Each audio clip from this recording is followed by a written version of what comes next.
ഞാൻ വെറുതെ പറയല്ലോ, നിങ്ങളൊന്ന് ട്രൈ ചെയ്ത് നോക്ക്, എന്നാലും നിങ്ങൾക്ക് മനസ്സിലാവും. ഇത് ഞാൻ എൻ്റെ ഒരു നീറ്റ് ജേർണിയിൽ വെച്ചിട്ടായിരിക്കും. എഴുതുന്നത് നല്ലതല്ല, എഴുതുമ്പോൾ നമുക്ക് കൂടുതൽ പഠിക്കാൻ പറ്റുന്നു. കറക്റ്റ് പോലെ ഒരു നോട്ട്ബുക്ക് നിങ്ങൾ മെയിൻറ്റെയിൻ ചെയ്യാം. കഴിഞ്ഞ വീഡിയോയിൽ ഞാൻ എൻ്റെ നീറ്റ് പ്രിപ്പറേഷൻ ജേർണിനെ പറ്റിയൊരു വീഡിയോ ഉണ്ടായിരുന്നു. അതിൻ്റെ അടിയിൽ ഒരുപാട് കമൻറ്റ്സ് ഞാൻ കണ്ടു. അപ്പോൾ ഇന്ന് എനിക്ക് തോന്നി കുറേ പേർക്ക് അതിനെപ്പറ്റി റിലേറ്റ് ചെയ്യാൻ പറ്റി. ആ ഒരു സിറ്റുവേഷൻ ഞാൻ മാത്രമല്ല, ഒരുപാടധികം പേര് കടന്നു പോകുന്ന ഒരു സിറ്റുവേഷനാണ്. നിങ്ങൾ ആ വീഡിയോ കണ്ടാൽ നിങ്ങൾക്ക് മനസ്സിലാവും. അപ്പോൾ ഈ ഒരു ജേർണി എന്ന് പറയുമ്പോൾ, നീറ്റ് ജേർണി എന്ന് പറയുമ്പോൾ, നമ്മൾ ഇതിലോട്ട് ചെല്ലുമ്പോൾ നമുക്ക് എല്ലാവരും പല ടൈപ്പ് ഓഫ് അഡ്വൈസ് നമുക്ക് തരും. എങ്ങനെ പഠിക്കണം, എന്ത് പഠിക്കണം, ഇന്ന ദിവസം അത് പഠിക്കണം, ഇത് പഠിക്കണം. പക്ഷേ actually there are very minute things. അതാരും നമുക്ക് പറഞ്ഞു തരില്ല. പക്ഷേ നമ്മൾ ആ കാര്യമൊക്കെ റിയലൈസ് ചെയ്ത് വരുമ്പോഴത്തേനും ഒരു 8-10 മാസമൊക്കെ കഴിയും. അങ്ങനത്തെ കാര്യങ്ങൾ നിങ്ങൾ ആദ്യം തന്നെ അറിയുകയാണെങ്കിൽ ഇറ്റ് വിൽ ഡെഫിനറ്റ്ലി ഹെൽപ്പ് ഞാൻ നീറ്റ് ജേർണി. പ്രത്യേകിച്ച് ഇപ്പോൾ +1 പോകുന്ന കുട്ടികളാണെങ്കിൽ, നിങ്ങൾ ആദ്യമായിട്ട് നിങ്ങൾ നീറ്റ് കോച്ചിങ്ങിന് ജോയിൻ ചെയ്യുന്ന കുട്ടികളാണെങ്കിൽ, ഇതൊക്കെ ഒന്ന് കേട്ട് ശ്രദ്ധിച്ചാൽ നിങ്ങൾക്ക് ഒരു 10% എഫക്റ്റീവ് ആയിട്ട് നിങ്ങൾക്ക് പഠിക്കാൻ പറ്റും. അപ്പോൾ ഞാനിവിടെ എഴുതി വെച്ചിട്ടുണ്ട് എന്തൊക്കെയാണ് മെയിൻ പ്രോബ്ലംസ് വരാന്ന്. ഇത് അക്കാഡമിക് വൈസ് അല്ല കേട്ടോ, ഇന്ന ദിവസം ഇത് പഠിക്കണം അതിനെ പറ്റിയിട്ടല്ല ഞാനിവിടെ ഡിസ്കസ് ചെയ്യുന്നത്. അക്കാഡമിക്കിന് മുകളിലായിട്ട് ചില മൈന്യൂട്ട് തിങ്സ് ഉണ്ട്, അതാണ് ഞാനിവിടെ ഡിസ്കസ് ചെയ്യാൻ പോകുന്നത്. കണ്ടോ, ഞാനിവിടെ എഴുതി വെച്ചിട്ടുണ്ട്. ഇതിൽ ഏറ്റവും പേർക്ക് സംഭവിക്കുന്ന മിസ്റ്റേക്ക് ഞാൻ ലാസ്റ്റ് പറയാം. So stay tune till the end. അപ്പോൾ ആദ്യത്തെ കാര്യം എന്ന് പറഞ്ഞാൽ, നമ്മൾ ഈ നീറ്റ് ജേർണി തുടങ്ങുന്ന ഡേ 1 തൊട്ട് നിങ്ങളുടെ കയ്യിൽ ഒരു ജേർണൽ നിങ്ങൾ മെയിൻറ്റെയിൻ ചെയ്യാം. ജേർണൽ എന്നുകൊണ്ട് ഉദ്ദേശിക്കുന്നത് വലിയ എക്സ്പെൻസീവ് ആയിട്ടുള്ള സംഭവമൊന്നുമല്ല, ജസ്റ്റ് ഒരു ബുക്ക് നിങ്ങൾ മെയിൻറ്റെയിൻ ചെയ്യാം. ഇനി നീറ്റിന് വേണ്ടി മാത്രം സ്പെസിഫിക് ആയിട്ടുള്ള വല്ല ജേർണൽ നിങ്ങൾക്ക് അവൈലബിൾ ആണെങ്കിൽ നിങ്ങൾക്ക് അത് പർച്ചേസ് ചെയ്യാം. നിങ്ങൾ 100% നിങ്ങൾക്ക് എഫക്റ്റീവ് ആവും. അങ്ങനത്തെ ഒരു ജേർണൽ ഉണ്ടാക്കാൻ ഞാനൊരു പ്ലാനിലാണ്. മേ ബി എനിക്ക് ഉണ്ടാക്കാൻ പറ്റുവാണെങ്കിൽ ഞാൻ നിങ്ങൾക്ക് അത് ഷെയർ ചെയ്യാം. എന്നിട്ട് നിങ്ങൾ ചെയ്യേണ്ടതെന്ന് വെച്ചാൽ ഡേ 1 എഴുതി വെക്കുക. അന്ന് നിങ്ങൾ എന്തൊക്കെയാണ് പഠിക്കാൻ ആലോചിക്കുന്നത്, എന്തൊക്കെ നിങ്ങൾ ശരിക്കും പഠിച്ചു. സാധാരണ കുറേ പേര് ഈ ഒരു ടു ഡു ലിസ്റ്റ് ഉണ്ടാക്കില്ല, നമ്മൾ കുറേ പേര് ഉണ്ടാക്കും. പക്ഷെ എന്താണെന്ന് പറഞ്ഞാൽ കുറച്ച് കഴിയുമ്പോൾ ഈ പേപ്പർ ചിലപ്പോൾ കാണാണ്ടാവും, അല്ലെങ്കിൽ അത് നിങ്ങൾ എവിടെയെങ്കിലുമൊക്കെ കളയും. പക്ഷെ ഇങ്ങനത്തെ ഒരു ബുക്ക് നിങ്ങൾ ഉണ്ടാക്കി ഡെയിലി നിങ്ങൾ എന്തൊക്കെ ചെയ്യുന്നു എന്നുള്ള റെക്കോർഡ് നിങ്ങൾ മെയിൻറ്റെയിൻ ചെയ്യാം. അത് കഴിഞ്ഞ് ആ ദിവസം അവസാനിക്കുമ്പോൾ നിങ്ങളൊന്ന് വായിച്ച് നോക്കാം, എത്രത്തോളം എഫക്റ്റീവ് ആയിട്ട് എനിക്ക് പഠിക്കാൻ പറ്റി, ഞാൻ എന്തെങ്കിലും പഠിച്ചോ, അത് ഞാൻ ഒന്നും പഠിച്ചില്ല, വെറുതെ ടൈം ഞാൻ വേസ്റ്റ് ആക്കിയോ എന്നൊക്കെ നിങ്ങൾക്ക് ഈ ഒരു മെത്തേഡ് യൂസ് ചെയ്താൽ നിങ്ങൾക്ക് മനസ്സിലാവും. അടുത്തതെന്ന് പറഞ്ഞാൽ ഞാൻ ചെയ്തിട്ടുള്ള ഒരു മിസ്റ്റേക്കാണ്, ഞാൻ നിങ്ങൾക്ക് കാണിച്ചു തരാം, എന്നാലും നിങ്ങൾക്ക് മനസ്സിലാവും. ഇത് ഞാൻ എൻ്റെ ഒരു നീറ്റ് ജേർണിയിൽ വെച്ചൊരു ഫയൽ പോലത്തെ സംഭവമാണ്. ഞാനിതിൽ എഴുതിയ നോട്ട്സ് ഒരുപാട് നോട്ട്സ് നമ്മൾ സ്കൂളിലൊക്കെ ആണെങ്കിൽ നമുക്ക് ഡിസ്ക്രിപ്റ്റീവ് ആണ്, നമുക്ക് എന്തെങ്കിലും എഴുതിയാൽ ഒരു മാർക്ക് വരും. പക്ഷേ ഇവിടെ അതല്ല, നമ്മൾ എത്രയൊക്കെ പഠിച്ചു, പക്ഷേ ആ ഒരു ക്വസ്റ്റിൻ്റെ ആൻസർ നമുക്ക് കിട്ടിയില്ലെങ്കിൽ നമ്മൾ പഠിച്ചതൊന്നും ഇവിടെ യൂസ് ഇല്ല. അതായത് നമ്മുടെ നോളേജ് അല്ല ഇവർ ടെസ്റ്റ് ചെയ്യുന്നത്, മറിച്ച് കറക്റ്റ് ആൻസർ നമുക്ക് തരാൻ പറ്റുന്നുണ്ടോ, അതും ഏറ്റവും കുറഞ്ഞ ടൈമിൽ. അങ്ങനെയുള്ള ഒരു സിറ്റുവേഷനിൽ നമ്മൾ നോട്ട്സ് എഴുതിയിരുന്ന ഒരു കാര്യമില്ല. എക്സാമിൻ്റെ ലാസ്റ്റ് തല ദിവസം നമ്മൾ ഈ നോട്ട്സ് ഒന്നും നമ്മൾ വായിച്ചു നോക്കാൻ പോകുന്നില്ല. ഇതിപ്പോൾ ഞാൻ എനിക്ക് മറ്റേ force Newton's law of motion chapter എഴുതി നോട്ട്സ് ആട്ടോ. എന്തോരം നോട്ട്സ് ആണ് നിങ്ങൾ തന്നെ കണ്ടു പറയും. ഇനി ഡോണ്ട് ഗെറ്റ് മീ റോങ്, ഞാൻ പറയുന്നത് നോട്ട്സ് എഴുതണ്ട എന്നല്ല. ഞാൻ ഈ ഒരു നോട്ട് എഴുതിയിട്ടുണ്ട്, ഇതെനിക്ക് ഭയങ്കര ഹെൽപ്ഫുൾ ആണ്. കാരണം ആ ചാപ്റ്ററിൻ്റെ ഒരു ഓവർവ്യൂ കിട്ടാനും എല്ലാം ഈ ഒരു നോട്ട് വായിച്ചാൽ എനിക്കൊന്ന് മനസ്സിലാവും. പക്ഷേ the problem I did was that ഇതേപോലത്തെ നോട്ട്, ഇതേ സെയിം സംഭവം ഞാനൊരു 3-4 പ്രാവശ്യം വേറെ പേപ്പറിൽ എഴുതിയിട്ടുണ്ട്. അപ്പോൾ നിങ്ങൾ വിചാരിക്കുന്നത് എഴുതുന്നത് നല്ലതല്ല, എഴുതുമ്പോൾ നമുക്ക് കൂടുതൽ പഠിക്കാൻ പറ്റുന്നു. കറക്റ്റാണ്. പക്ഷേ ഫിസിക്സിൻ്റെ ഒരു കേസ് പറയുമ്പോൾ കൂടുതൽ തിയറി നോട്ട്സ് എഴുതിയിട്ട് നമുക്ക് പ്രത്യേകിച്ച് ഉപകാരമൊന്നുമില്ല. അതെനിക്ക് മനസ്സിലായത് ഈ 11th കഴിഞ്ഞിട്ട് 12th കയറുമ്പോഴേക്കാണ് എനിക്ക് മനസ്സിലായത്. ഓരോ ചാപ്റ്റേഴ്സിനും ഇങ്ങനെ ഒരു നോട്ട് നിങ്ങൾ മെയിൻറ്റെയിൻ ചെയ്ത് ഒരൊറ്റ നോട്ട് മതി. എനിക്കാണെങ്കിൽ പഠിക്കുമ്പോൾ എഴുതണം എന്നുള്ളൊരു ടെൻഡൻസി ഉണ്ട്. അതായത് എഴുതിയില്ലെങ്കിൽ എനിക്കൊന്നും തലയിൽ കയറാനുള്ള ടെൻഡൻസി, ഞാൻ വീണ്ടും നോട്ട് എഴുതായിരിക്കും. അങ്ങനെ സെയിം ചാപ്റ്റർ സെയിം ലൈൻസ് അങ്ങനെ കുറേ നോട്ട്സ് ഞാൻ എഴുതിയിട്ടുണ്ട്. പക്ഷേ അതിൻ്റെ ഒന്നും ആവശ്യം ഇല്ല. അപ്പോൾ നിങ്ങൾ എന്താ ചെയ്യണമെന്ന് പറഞ്ഞാൽ ഫിസിക്സും കെമിസ്ട്രിക്കും ഒരൊറ്റ നോട്ട് മെയിൻറ്റെയിൻ ചെയ്യുക. ഇനി നിങ്ങൾക്ക് വീണ്ടും എഴുതണം എന്നുള്ളൊരു ടെൻഡൻസി വരുമ്പോൾ ഈ സെയിം നോട്ടിൻ്റെ സൈഡിലോ മുകളിലോ എവിടെയെങ്കിലും പെൻസിൽ വെച്ച് വീണ്ടും എഴുതാം. പിന്നെ നിങ്ങൾ പഠിക്കുമ്പോൾ ഈ നോട്ട് നിങ്ങൾ റെഫർ ചെയ്യണം. ഞാൻ ഈ നോട്ട്സ് ഒക്കെ ഉണ്ടാക്കിയിട്ട് ഞാൻ ഈ നോട്ട്സ് ഒന്നും പിന്നെ റെഫർ ചെയ്യാറില്ല. ഞാൻ വേറെ നോട്ട്സ് തപ്പി പോകും, വീണ്ടും നോട്ട്സ് ഉണ്ടാക്കും. അത് നിങ്ങൾക്ക് ചെയ്യാൻ പറ്റുന്ന ഏറ്റവും അടിപൊളി മിസ്റ്റേക്കാണ്. ഇനി നോട്ട് പറയുമ്പോൾ നിങ്ങൾക്ക് 2 ഓപ്ഷൻ ഉണ്ട്. ഒന്നെങ്കിൽ ഞാൻ ചെയ്ത പോലെ ഒരു നോട്ട്ബുക്ക് മെയിൻറ്റെയിൻ ചെയ്യാം. നമുക്ക് സ്കൂളൊക്കെ ഉള്ള പോലെ ഒരു നോട്ട്ബുക്ക് നിങ്ങൾ മെയിൻറ്റെയിൻ ചെയ്യാം, അതിൽ നിങ്ങളുടെ കാര്യങ്ങളൊക്കെ നിങ്ങൾ എഴുതാം. അതല്ല എങ്കിൽ ഒരു പേപ്പറായിട്ട് നിങ്ങൾ മെയിൻറ്റെയിൻ ചെയ്യും. ഇനി ഈ 2 വർഷത്തിൻ്റെയും സൈഡ് എഫക്ട്സ് എന്ന് പറഞ്ഞാൽ, നോട്ട് നമ്മളൊരു പേപ്പറിൽ എഴുതുവാണെങ്കിൽ നമുക്ക് ആവശ്യമുള്ളത് നമുക്ക് അതിൽ കയറ്റാം, ഊരാം, കീറിക്കളയാം, ആവശ്യമില്ലാതെ വെട്ടിക്കളഞ്ഞാൽ പേപ്പർ തന്നെ നമുക്ക് റിമൂവ് ചെയ്യാം. ഒരു ബാലൻസ് ആയിട്ട്. ഇനി അഥവാ നോട്ട്ബുക്ക് ആണെങ്കിൽ ഈ മിക്ക കോച്ചിങ് സെൻറ്ററിലും ഞാൻ കണ്ടുവന്നിട്ടുള്ളത് ഒരൊറ്റ ചാപ്റ്റർ കംപ്ലീറ്റ് ചെയ്തിട്ടാവില്ല അവർ നെക്സ്റ്റ് ചാപ്റ്റർ ഇടാം. ഒരു ചാപ്റ്റർ പഠിച്ചതിൻ്റെ കുറച്ച് കഴിയുമ്പോൾ മേ ബി അടുത്ത സാറ് വന്ന് അടുത്ത ചാപ്റ്റർ തുടങ്ങും. അപ്പോൾ ഒരു നോട്ട്ബുക്കിൽ നിങ്ങൾ ഫസ്റ്റ് പേജ് എടുത്തു. ഫസ്റ്റ് പേജിൽ ഇപ്പോൾ എക്സാമ്പിൾ നിങ്ങൾ 11th മോഷൻ സ്ട്രേറ്റ് ലൈൻ എഴുതി. ഇനി നിങ്ങൾക്ക് ആ ക്ലാസ് കഴിഞ്ഞ് പിറ്റേ ദിവസം വരുന്ന സാർ മോഷൻ പ്ലെയിൻ എടുക്കാൻ വരുന്ന സാറാണെങ്കിൽ നിങ്ങൾ എന്ത് ചെയ്യും? ഒന്നെങ്കിൽ അടുത്ത പേജ് നിങ്ങൾ എഴുതും, അല്ലെങ്കിൽ ഒരു 4-5-10 പേജ് നിങ്ങൾ ലീവ് ചെയ്തിട്ട് അടുത്ത ചാപ്റ്റർ എഴുതും. ഇങ്ങനെ ചെയ്യുമ്പോൾ നമ്മൾ വിചാരിക്കും ഓക്കെ കുഴപ്പമില്ല, കുറച്ച് പേജൊക്കെ നമ്മൾ ലീവ് ചെയ്തു. പക്ഷേ പിന്നെ എന്താ ഉണ്ടാവാന്ന് വെച്ചാൽ നോട്ട്ബുക്ക് കംപ്ലീറ്റ്ലി മെസ്സി ആയി പോകും. നമുക്കൊരു നോട്ട്ബുക്കിന് ഏറ്റവും വേണ്ടത് ഭംഗിയല്ല വേണ്ടത്, ഒരു നീറ്റ്നസ് ആണ് വേണ്ടത്. ആ നീറ്റ്നസ് പോയി നമുക്ക് ഓട്ടോമാറ്റിക്കലി പഠിക്കാനുള്ള ഒരു മൈൻഡ് സെറ്റ് നമുക്ക് വരില്ല. സോ നോട്ട് മെയിൻറ്റെയിൻ ചെയ്യണമെങ്കിൽ എനിക്ക് തോന്നുന്നു ഏറ്റവും ബെറ്റർ ഇങ്ങനെ പേപ്പറായിട്ട് നോട്ട് ചെയ്യുക. എന്നിട്ട് ആ ചാപ്റ്റർ കഴിയുമ്പോൾ അത് സ്റ്റേപ്ലർ ചെയ്ത് വെക്കാം. ഇനി നിങ്ങൾ പേപ്പറിൽ ഇങ്ങനെ കുറേ നോട്ട് എഴുതി ആ നോട്ട് പേപ്പർ എവിടെയോ പോയി, അല്ലെങ്കിൽ അത് ഗാർബേജിലിട്ടു, അങ്ങനെയൊക്കെ ചെയ്ത എന്ത് ഉപയോഗം? ഇത് സേഫായിട്ടൊരു ഫയലിൽ വെക്കുക. എനിക്ക് 3 ഫയൽ ഉണ്ടായിരുന്നു, ഫിസിക്സ്, ബയോളജി, കെമിസ്ട്രി, 3 ഫയൽ അന്നാന്ന് പഠിച്ചത് എഴുതുക, നിങ്ങളെ ഫയലിലേക്ക് വെക്കുക. പിറ്റേ ദിവസം വരെ ഏറ്റവും എനിക്ക് തോന്നുന്നു ബെസ്റ്റ് സ്റ്റേപ്ലറിനെ കാട്ടിയും പേപ്പർ ക്ലിപ്സ് ഉണ്ടാവില്ലേ, അതാണെങ്കിൽ നിങ്ങൾക്ക് ഊരാം എടുക്കാം എല്ലാം ചെയ്യും. സ്റ്റേപ്ലർ ചെയ്യുന്നതിനെക്കാട്ടും ബെറ്റർ അതാണ്. അതാണ് നോട്ടിനെ പറ്റിയിട്ട്. എങ്ങനെയാണ് പെർഫെക്റ്റ് നോട്ട് ഉണ്ടാക്കുക എന്നൊരു ഡീറ്റെയിൽ വീഡിയോ ഞാൻ അടുത്ത വീഡിയോയിൽ ചെയ്യാം. നിങ്ങളത് കണ്ടു നോക്കണം, നിങ്ങൾക്ക് അത് ഹെൽപ്ഫുൾ ആവും. സോ ഇതായിരുന്നു നോട്ട്സിനെ പറ്റി പറയാനുള്ളത്. ഇതിൽ ഞാൻ കംപ്ലീറ്റ്ലി തിയറിയും ഡെഫിനേഷൻസും എല്ലാം ചെയ്തിട്ടുണ്ട് കേട്ടോ. ഇതിൽ ക്വസ്റ്റ്യൻസ് ഞാൻ പ്രാക്ടീസ് ചെയ്യില്ല. ക്വസ്റ്റ്യൻസ് പ്രാക്ടീസ് ചെയ്യാൻ ഏറ്റവും നല്ലത് നിങ്ങളൊരു നോട്ട്ബുക്ക് യൂസ് ചെയ്യുന്നതാണ്. അതല്ലെങ്കിൽ നിങ്ങൾക്ക് ഈ A4 ഒന്നും ക്വസ്റ്റ്യൻ പ്രാക്ടീസിന് വേണ്ടി യൂസ് ചെയ്തത്, സ്പെഷ്യലി ഫിസിക്സ്. ചെറിയ ചെറിയ എന്തെങ്കിലും നോട്ടീസ് പേപ്പറോ അല്ലെങ്കിൽ ന്യൂസ് പ്രിന്റോ അങ്ങനത്തെ പേപ്പേഴ്സ് ഒക്കെയാണ് ഏറ്റവും നല്ലത് ക്വസ്റ്റ്യൻ പ്രാക്ടീസ് ചെയ്യാൻ. കാരണം അത് ചിലപ്പോൾ തെറ്റും, നമ്മൾ കീറും, നമ്മൾ വെട്ടും, വീണ്ടും എഴുതും. പക്ഷെ നോട്ട് എഴുതുമ്പോൾ നല്ലൊരു A4 നല്ല ഹൈലൈറ്റ് ഒക്കെ ചെയ്ത് ഹെഡിങ് ഒക്കെ കൊടുത്ത് വൃത്തിക്ക് തിയറി എഴുതാം. അത് കഴിഞ്ഞിട്ട് ഫോർമുല സൈഡിലായിട്ട് എഴുതാം.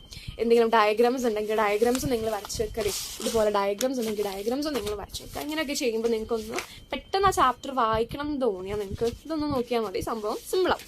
അടുത്തതെന്ന് പറഞ്ഞാൽ maintain and all in one notebook. അതായത് നിങ്ങൾ ഒരൊറ്റ നോട്ട്ബുക്ക് നിങ്ങൾ മെയിൻറ്റെയിൻ ചെയ്യണം. ഇപ്പോൾ എക്സാമ്പിൾ, ഈ ഒരു ബുക്ക് ഞാൻ എൻ്റെ എല്ലാ ഫിസിക്സ്, കെമിസ്ട്രി, ബയോളജിക്ക് വേണ്ടി മെയിൻറ്റെയിൻ ചെയ്യുന്നത്. ഇതിൽ ഉള്ളൊരു സ്പെഷ്യാലിറ്റി എന്ന് പറഞ്ഞാൽ നമുക്ക് 3 ഡിവിഷൻ ആയിട്ടുണ്ടാകും. അതായത് കുറച്ച് പേജ് കഴിഞ്ഞിട്ടൊരു പേജ് വെച്ചിട്ട് നെക്സ്റ്റ് സബ്ജക്റ്റ് എന്നുള്ള ഒരു രീതിയിലാണിത്. ഇനി അങ്ങനത്തെ ബുക്ക് നിങ്ങൾക്ക് ഇല്ലെങ്കിൽ നിങ്ങൾ എന്താ ചെയ്യേണ്ടതെന്ന് വെച്ചാൽ ജസ്റ്റ് ഇങ്ങനത്തെ ഒരു വലിയൊരു നോട്ട്ബുക്ക് എടുക്കുക. ചെറിയ ചെറിയ നോട്ട്ബുക്സ് ഒന്നും എടുക്കരുത്. ഇങ്ങനത്തെ ഒരു വലിയ നോട്ട്ബുക്സ് എടുത്തിട്ട് 3 ഡിവൈഡ് ചെയ്യുക. Physics, chemistry, biology. എന്നിട്ട് ഒരു ഫസ്റ്റ് ഇപ്പോൾ ഫിസിക്സ് ആണ്, നിങ്ങളൊരു 10-50 പേജ് നിങ്ങൾ ലീവ് ചെയ്തോ. അത് കഴിഞ്ഞ് നെക്സ്റ്റ് പേജിൻ്റെ അടിയിൽ ഒരു സ്റ്റിക്കി നോട്ട് ഒട്ടിച്ച് വെക്കുക. അപ്പോൾ നമുക്ക് ഇങ്ങനെ നോട്ട്ബുക്ക് എടുക്കുമ്പോൾ നമുക്കവിടെ കാണാൻ പറ്റും ആ സ്റ്റിക്കി നോട്ട്. അത് കഴിഞ്ഞ് നെക്സ്റ്റ് സബ്ജക്റ്റ് അതേപോലെ ഒട്ടിച്ച് വെക്കുക, സ്റ്റിക്കി നോട്ട് എടുത്ത് വെക്കുക.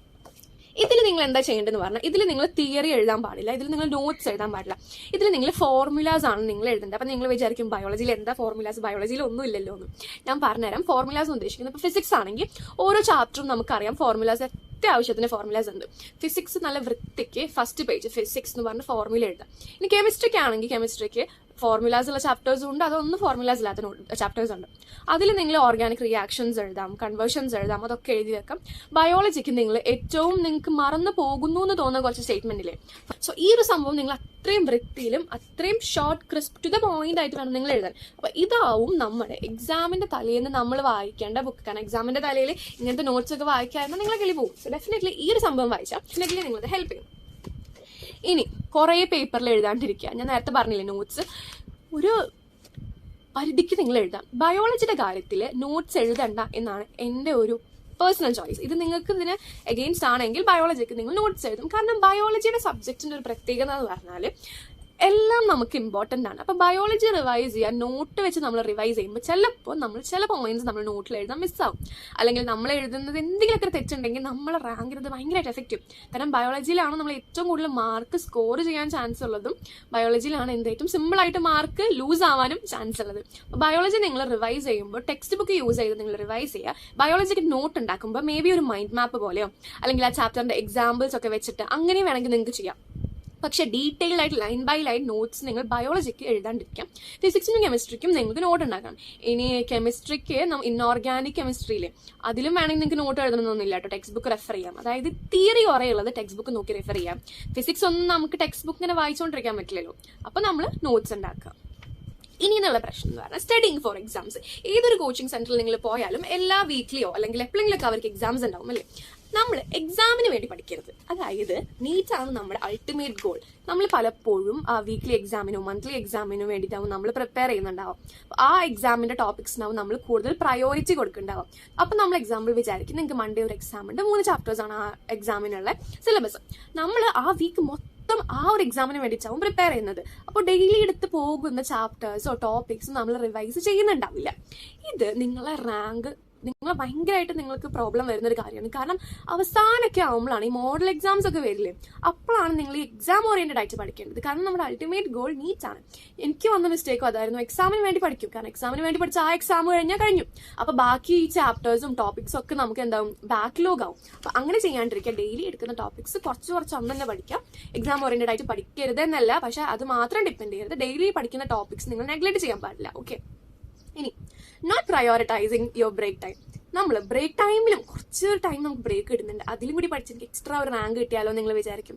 അതൊക്കെ ശരിക്കും മണ്ടത്തരാണ്. ഞാൻ ഈ ഒരു ബ്രേക്ക് എടുത്തില്ലെങ്കിൽ എന്താ പ്രശ്നം എന്ന് ആലോചിക്കുമ്പോൾ, ഈ ഒരു ബ്രേക്ക് എടുത്തില്ലെങ്കിൽ ഇവൻച്വലി നിങ്ങൾ പഠിച്ച് നിങ്ങൾക്ക് വട്ടായി പോകും. സത്യമാണ്, വട്ടായി പോകും. അപ്പോൾ ആ ബ്രേക്ക് നിങ്ങൾ എന്തായാലും എനിക്ക് ശ്രദ്ധിക്കാം. Don't passive read. അതായത് നമ്മൾ ഒരു ടെക്സ്റ്റ് ബുക്ക് എടുത്ത് നമ്മളിങ്ങനെ വായിച്ച് പോകണം, മൈറ്റോകോൺട്രിയ അത് ഇത് സെല്ല് ഒക്കെ വായിച്ച് പോയി, പക്ഷെ ഒന്നും നമ്മൾ തലക്കി ഇറങ്ങില്ല. അപ്പം നിങ്ങൾ ആലോചിക്കും, നിങ്ങളൊരു 5 to 6 hour ഒരു 8 hour നിങ്ങൾ ഡെയിലി പഠിക്കുന്നുണ്ട്, പക്ഷെ എൻ്റെ റാങ്ക് കൂടുന്നില്ല എന്ന്. അതെന്താന്ന് പറയുമ്പോൾ നമ്മൾ പാസീവായിട്ട് റീഡ് ചെയ്യുന്നുണ്ട്. നിങ്ങൾ ആക്റ്റീവായിട്ട് റീഡ് ചെയ്യണം. വൺസ് നിങ്ങൾ ഒരു ചാപ്റ്റർ പഠിച്ചു, അല്ലെങ്കിൽ ഒരു ടോപ്പിക് പഠിച്ചു, ഒരു ലെസൺ നിങ്ങൾ കംപ്ലീറ്റ് ചെയ്തു എന്ന് വെച്ചാൽ വീണ്ടും അത് വായിച്ചുകൊണ്ടിരിക്കരുത്. അത് നിങ്ങൾ ആക്റ്റീവായിട്ട് നിങ്ങൾക്ക് റീകോൾ ചെയ്യാൻ പറ്റില്ല. നിങ്ങൾക്ക് അതിനാണ് നിങ്ങൾ ഈ ആക്റ്റീവ് റീകോൾ മെത്തേഡ് നിങ്ങൾ ചെയ്യേണ്ടത്. അതായത് നിങ്ങൾ ടെസ്റ്റ് എടുക്കുക, അല്ലെങ്കിൽ നിങ്ങൾ ബുക്ക് അടച്ചു വെച്ചിട്ട് നിങ്ങൾ എന്തൊക്കെയാണ് പഠിച്ചു എന്നുള്ളത് നിങ്ങൾ റീകോൾ ചെയ്യുക. അപ്പം നമുക്ക് മനസ്സിലാവും നമ്മൾ എന്തെങ്കിലും മറന്നിട്ടുണ്ടോ. എന്നിട്ട് ആ മറന്ന കാര്യങ്ങൾ വീണ്ടും പോയിരുന്നു വായിക്കാം. അതല്ല വെറുതെ നിങ്ങൾ സ്റ്റാർട്ടിങ് തൊട്ട് അവസാനം വരെ നിങ്ങൾ ഇങ്ങനെ വായിച്ച് വീണ്ടും വായിച്ച് പഠിച്ചത് തന്നെ വീണ്ടും വായിച്ചു. അപ്പം നിങ്ങൾ വിചാരിക്കും ഓക്കെ എനിക്കെല്ലാം കിട്ടി, ഞാൻ കോൺഫിഡൻ്റ് ആണ്. പക്ഷെ എക്സാം ഹാളിൽ നമ്മൾ ആലോചിച്ചെടുക്കണം. സോ ആ ഒരു സിറ്റുവേഷൻ നമ്മൾ അവിടെ വീണ്ടും ക്രിയേറ്റ് ചെയ്യണം. എക്സാം ഹാളിലാണ് ഞാൻ ഇരിക്കുന്നത് എന്നുള്ളൊരു സിറ്റുവേഷൻ ക്രിയേറ്റ് ചെയ്തിട്ട് വീണ്ടും വീണ്ടും ആലോചിച്ച് പറയാം. അതാണ് നിങ്ങൾ ഹെൽപ്പ് ചെയ്യുന്നത്. ഇനി the most important thing, physics chapters, ഫിസിക്സും കെമിസ്ട്രിയിലെ ചില ചാപ്റ്റേഴ്സും, if you know that once നിങ്ങൾ ആ ചാപ്റ്റർ ഡീറ്റെയിൽ ആയിട്ട് പഠിച്ചു, നിങ്ങൾക്ക് കൺസെപ്റ്റ് ഒക്കെ പക്ക ക്ലിയർ ആണ്, പിന്നെയും ചാപ്റ്റർ വായിക്കാൻ നിൽക്കരുത്. Stop rereading your chapters and start solving previous year questions and different types of problems. ബയോളജിക്ക് നിങ്ങൾ ഒരു 2-3 പ്രാവശ്യമൊക്കെ നിങ്ങൾക്ക് വായിക്കണമെന്ന് ഫീൽ ചെയ്താൽ നിങ്ങൾ വായിച്ചോ. പക്ഷേ ഫിസിക്സിനും കെമിസ്ട്രിക്കും നിങ്ങൾ അത് ചെയ്യരുത്. ഫിസിക്സിനും കെമിസ്ട്രിക്കും നിങ്ങൾ ചെയ്യേണ്ടതെന്ന് പറഞ്ഞാൽ നിങ്ങൾ ചാപ്റ്റേഴ്സിന്റെ ക്വസ്റ്റ്യൻസ് വീണ്ടും പ്രാക്ടീസ് ചെയ്യാണ് നിങ്ങൾ വേണ്ടത്. ബാക്കി രണ്ടും വെറുതെ ഇരുന്ന് വായിച്ചാൽ നിങ്ങൾക്ക് ഒരു ഹെൽപ്പും നിങ്ങൾക്ക് ഉണ്ടാവില്ല. ബയോളജിക്കും ആക്റ്റീവ് റീകോൾ ആണ് ഏറ്റവും കൂടുതൽ വേണ്ടത്. ഇനിയുള്ളതെന്ന് പറഞ്ഞാൽ മോസ്റ്റ് ഇമ്പോർട്ടൻറ്റ് തിങ്, നീറ്റിന്റെ എക്സാമിന് ഞാൻ പറഞ്ഞ പോലെ നമ്മൾ എത്ര പഠിച്ചു നമ്മളെ നോളേജ് എല്ലാവരും ചെക്ക് ചെയ്യുക. നമുക്ക് ആ ഒരു എക്സാമിന്, നീറ്റ് എക്സാമിന്റെ അന്നത്തെ എക്സാമിന് എല്ലാ ക്വസ്റ്റ്യൻസും നമുക്ക് കറക്റ്റായിട്ട് എഴുതാൻ പറ്റിയോ, നമുക്ക് എല്ലാം കറക്റ്റായിട്ട് കിട്ടിയോ എന്നതിലാണ് കാര്യമല്ലേ. നിങ്ങൾ 2 കൊല്ലം പഠിച്ചു 3 കൊല്ലം പഠിച്ചു എന്നൊന്നും പറഞ്ഞിട്ട് ഒരു കാര്യമില്ല. ആ എക്സാമിന് ഒരു ചെറിയ ടെൻഷൻ കാരണം, തലവേദന കാരണം, നിങ്ങൾക്ക് പേടി കാരണം, നിങ്ങൾക്ക് അറിയാവുന്നൊരു ക്വസ്റ്റ്യൻ നിങ്ങൾക്ക് എഴുതാൻ പറ്റില്ല, അതുകൊണ്ട് നിങ്ങൾ റാങ്ക് പോകും. അങ്ങനെ ഒരു സിറ്റുവേഷൻ ഉണ്ട്. അപ്പോൾ ഏറ്റവും കൂടുതൽ എക്സാംസ് നിങ്ങൾ അറ്റൻഡ് ചെയ്യാൻ ട്രൈ ചെയ്യാം. നിങ്ങളൊരു എക്സാമിന് പഠിച്ചില്ല എന്ന് വിചാരിച്ച് ആ എക്സാം അറ്റൻഡ് ചെയ്യാണ്ടിരിക്കരുത് എന്ന് ഞാൻ പറയാം.